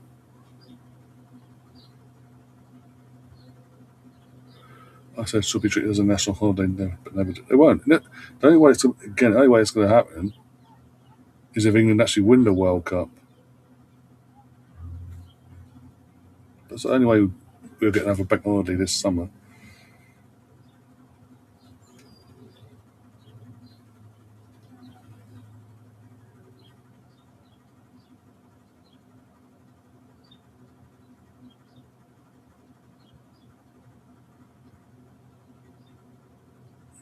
Jonathan Davis stepping over this, so he looks like he's going to go for it.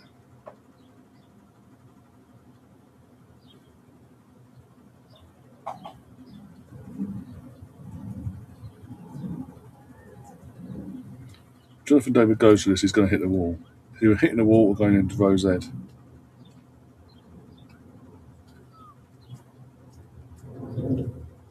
Yeah, he's going to go for it. He tried to be sneaky, but what did I say? He didn't go into Rose Ed, but he went over. What a waste of a free kick. Why did he chip it? Why did he chip it like that? Considering the height of and how quick a Bono can get over, that was stupid. Because even if it was on target, he'd go, "Oh, thank you very much."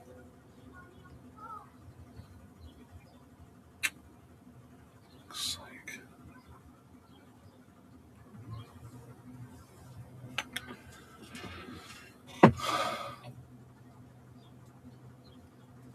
Just got my dinner. Have tried, what flavour? Depends what flavour you're on about. Oh, you got hot air on my breath. My breath on me, sorry. Got a hot breath on my. Breathing hot air on me.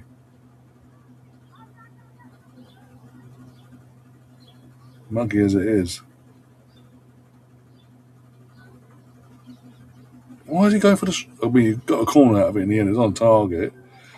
But why is he going? Look at me! I'll be the superstar. No, you pass it. You better options there. I ain't got a corner out of it, but you had better options. Could have got a goal.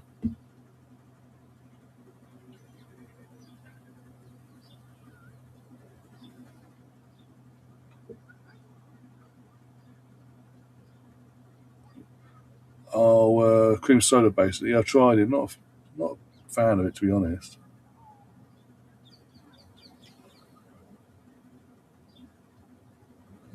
Looks like the second host is going to. What do you mean? Will you fucking stop? They'll be the first host eliminated because Mexico's still in it, and so are USA.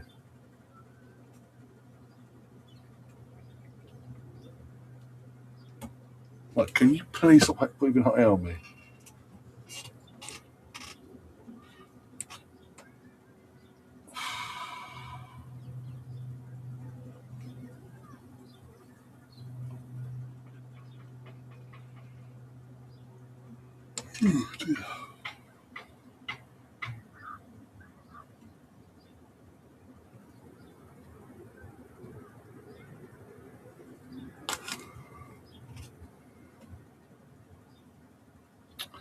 Why is the funds not on yet? Is that you've got 10 minutes to go? You're 1-0 down. What's he waiting for? Divine inspiration, for fuck's sake.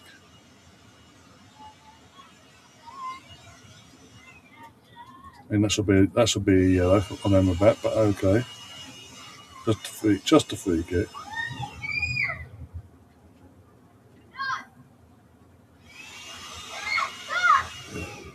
As I say, I was trying to hit. No, so cream sort of it's overpowers the actual Dr Pepper side of things because you may as well get cream soda at that point. Okay, Jonathan, what are you going to do? Oh, fucking hell, ref. That's it, mate. You get in the way. In terms of Dr Pepper, the one I really like from Dr Pepper in terms of flavouring is Dr Pepper Cherry Crush. Last year for the went to Neo Cinema to go and see the new Captain America film last year, and it was, and I tried had that particular flavour. I was like, yes, oh no, game over. As soon as I say yes, that happened. Sorry guys, not to admit the goal saying yes in terms of the flavour. Like yes, I like this, but yeah, it's game over. Canada going out. They're the first of the hosts to go out. Morocco going through the chat. Morocco have been absolutely appalling in this game, and they're shithousing their way to the last eight.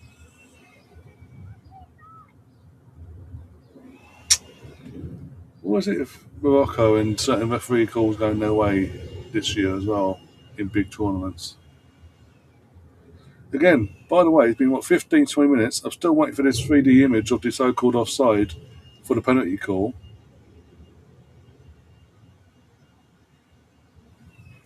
Amazing how that didn't get shown. Just saying. No official image of the offside that would have led to in realistic terms would have led to a penalty. No, don't be silly. They did, yeah.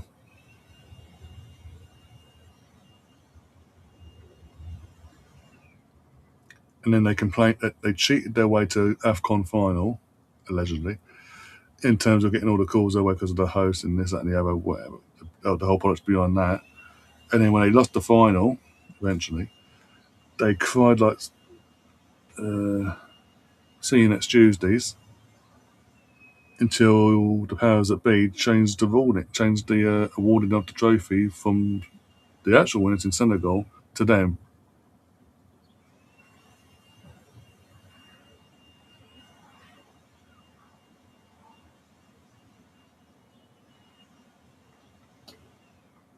Yeah, scouting for Canada because they've been again performance-wise, it's been better again compared to the South African performance as a whole.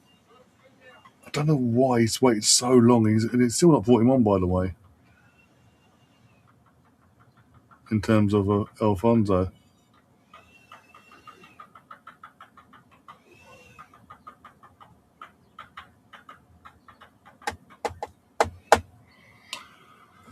I mean, you've literally made a point of picking the poster boy in terms of Alfonso Davis in your squad. He wasn't ready for the first two, whatever. You've then He gave him the odd appearance from the bench in the last 2 games. It was, again, big game here. He was not started him, and you go 1-0 down early on. You've still not brought him on. What is going on? Does Jesse Marsh not like Alfonso or something? Is it something that simple as that? But publicly can't put it out there because obviously Alfonso is the poster boy. I doubt it. Because otherwise, what's the point of him? Oh, thank God for that. That was about to be free if he went for the crossbar.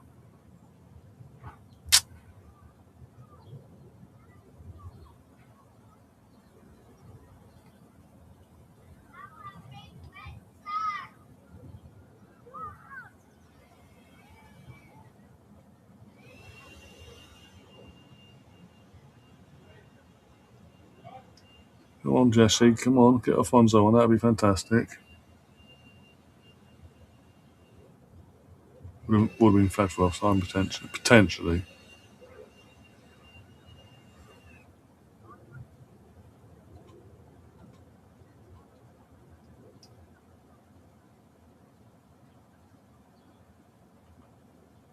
Overlap. Hit it.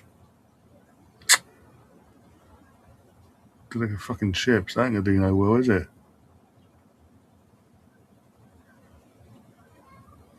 14. If you could pick out a player in black, that'd be fantastic. Instead of just crossing it to the team in white.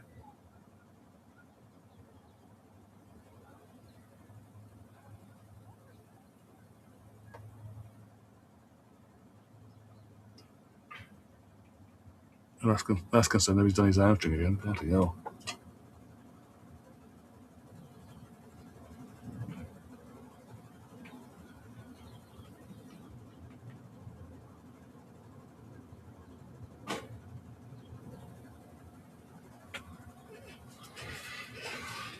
Oh dear.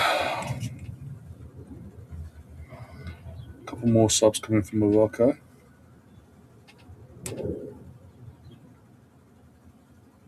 Number 5 and number 15 are coming on.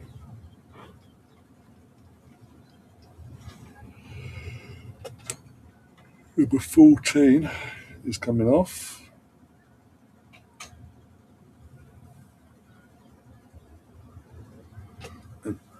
Oh, number 23 and 17 off for Canada as well. Canada made some subs, but who's come on, I don't know. So yeah, Jup. That. But for Canada, I have no clue who's come on. I cannot tell you yet.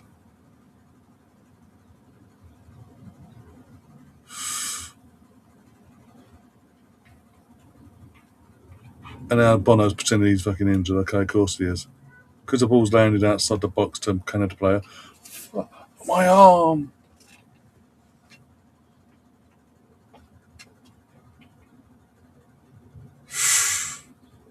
I mean, he just took out the foot. He took out number 24 with the elbow, but that's okay.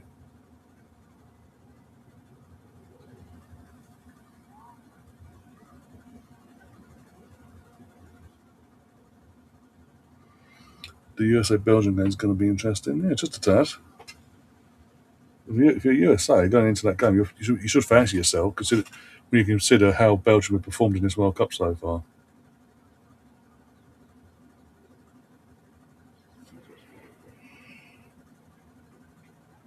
Oh dear.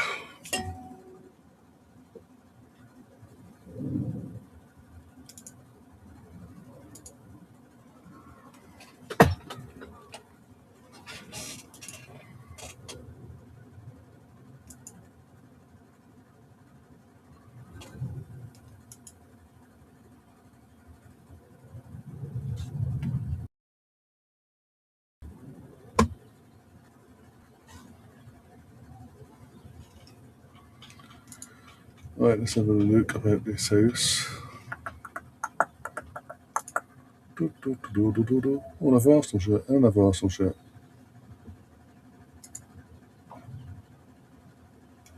I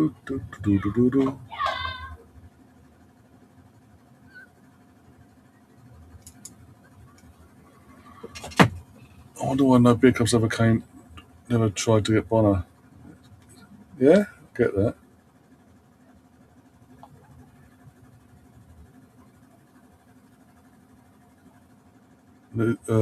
Yeah, May feature. I. The thing is, because he doesn't like Jed, clearly doesn't like Jed Spence, he's gonna risk it again with Reese. By doing so, I think by doing so, he's gonna Reese will get in a serious hamstring injury, one like where he's gonna need surgery. I think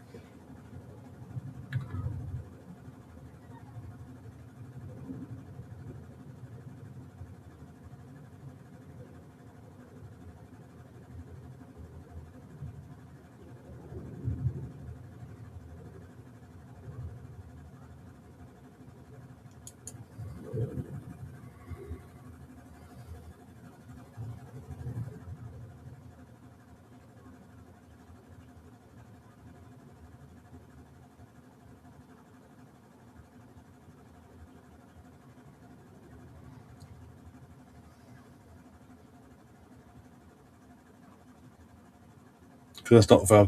That's not Val, is it, Ref? 8 minutes of injury time, by the way. Last time I checked, it was Sevilla in La Liga. Last time I checked,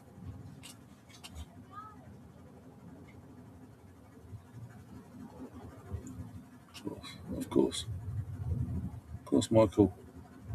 What do you say, my friend?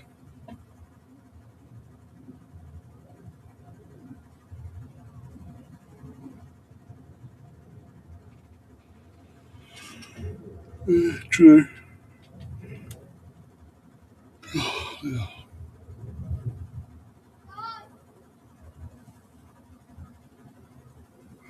We shouldn't have took Jen in the first place. The second it came out, obviously came out after the last game of the season when he broke his jaw against Everton. The second that information came to light, he should have been contacted saying, like, yeah, it's not ideal, but you need to stay. You need to stay at home now and recover. And maybe in 2 years' time you'll be in England. Let's go for that sort of thing. But I can't because the fact he's got to wear this strap-on thing to fucking keep his jaw in place, says it all. So never, as I say, the second that information came out, it should have been told. Sorry, mate, you're gonna have to stay. I'm gonna have to replace you. I can't have someone with half his jaw hanging off, basically.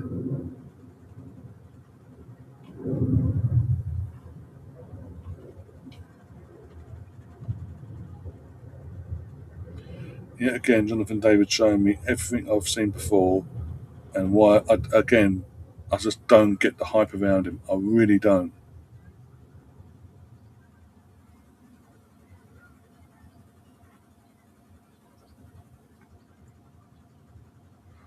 Well, Walker Peters is shit. There's nothing to go there. He's no better than Jed Spence. That's not going to start that crap. Lewis Hall, I would have taken personally, 100%. Walker, I just think he doesn't fancy him at his age, basically. Something as simple as that, he just doesn't fancy him, basically.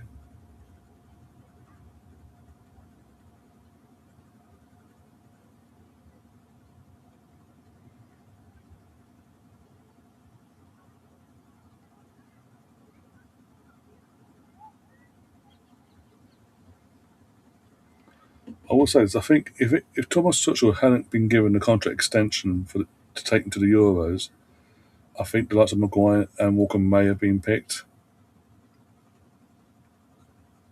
for this World Cup squad. But the second he got that 2 year leniency, he's taken a few more risks here, which could backfire massively.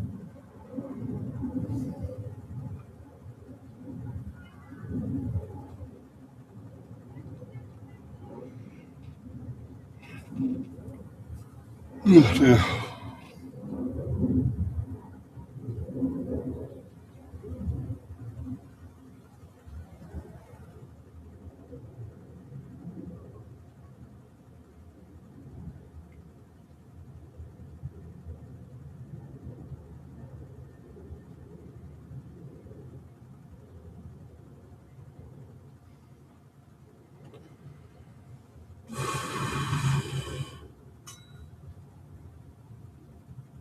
4 minutes to go of injury time. Still 2-0. Yeah. Canada are trying too hard now to try and push up.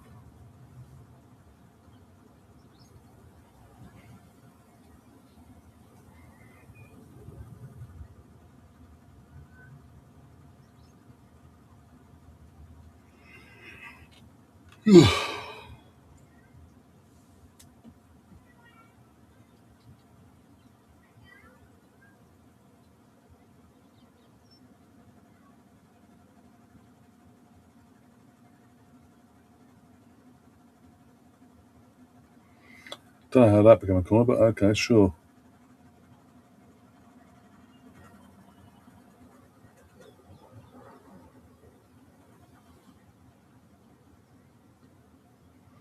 Why does your keeper come flying up twice now from a set piece when it's 2-0? If it's 2-1, I get it. If it's 2-1 or 1-0, whatever, cool. Game's done. You're risking it all for nothing, basically.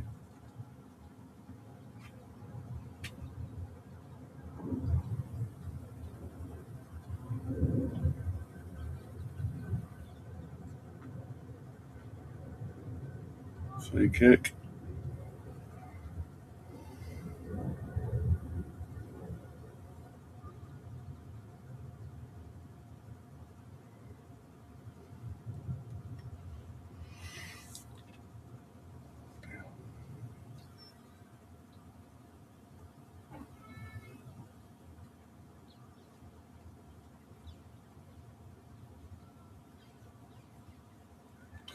Yeah, he's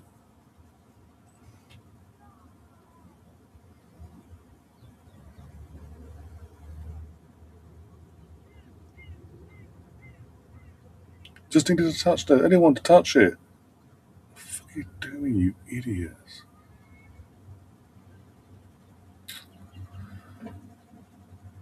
They're that desperate to score, go out and hide. They're just fucking, oh, you have it, no, you have it. Ah.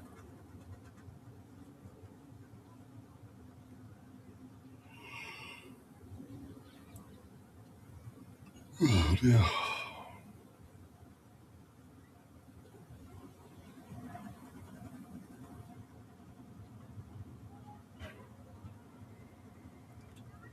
I think Canada will look back on this and it will be a massive regret from their point of view in terms of in terms of how the game's played out. Morocco are there for the taking. Morocco just got lucky in two opportunities in the second half there. One, both against one play, ironically as well. But first one against one I played, wait all came about, but it's, in terms of how they've been playing. The second one just came because they started committing too many players forward and left gaps at the back.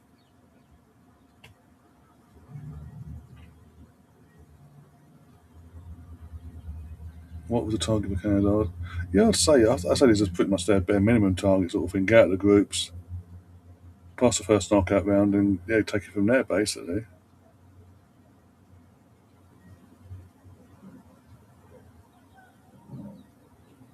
And it's going. It's definitely. That's not three. It's 3-0 again. It's not. Morocco haven't had a 3-0 winning performance, but they've somehow housed their way to a 3-0 win. And now they're all celebrating that they've won the World Cup. Okay. Okay.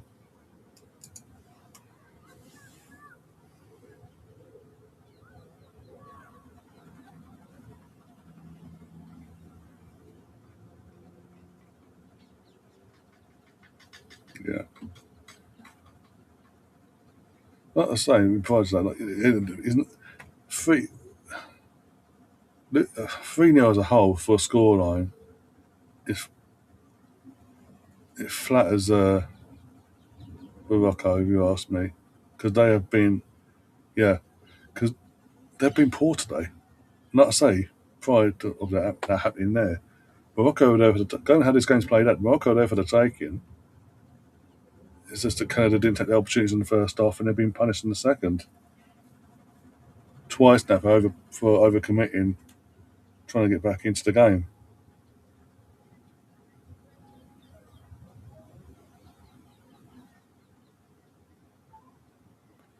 But But yeah, last 16, your 16th best team in the world, technically.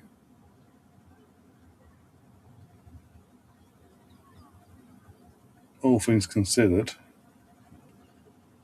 Yeah. Obviously, it's not going to be nice going out, especially as the first of the co-hosts as well. But yeah, I mean, again, the weird thing is, performance-wise, this was a better performance from Canada side compared to the South Africa game, the last round. It was a far better performance. They just didn't take your chances in the first half, and Morocco punished you in the second, basically. From the first goal, when took that chance, and then the last two have come against.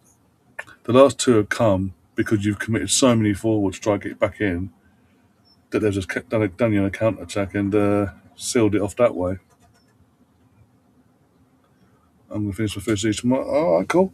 I'll be back. On that note, I'm going to get myself out of here. Yeah, get myself out of here. Freshen up for a bit. Be back in the what?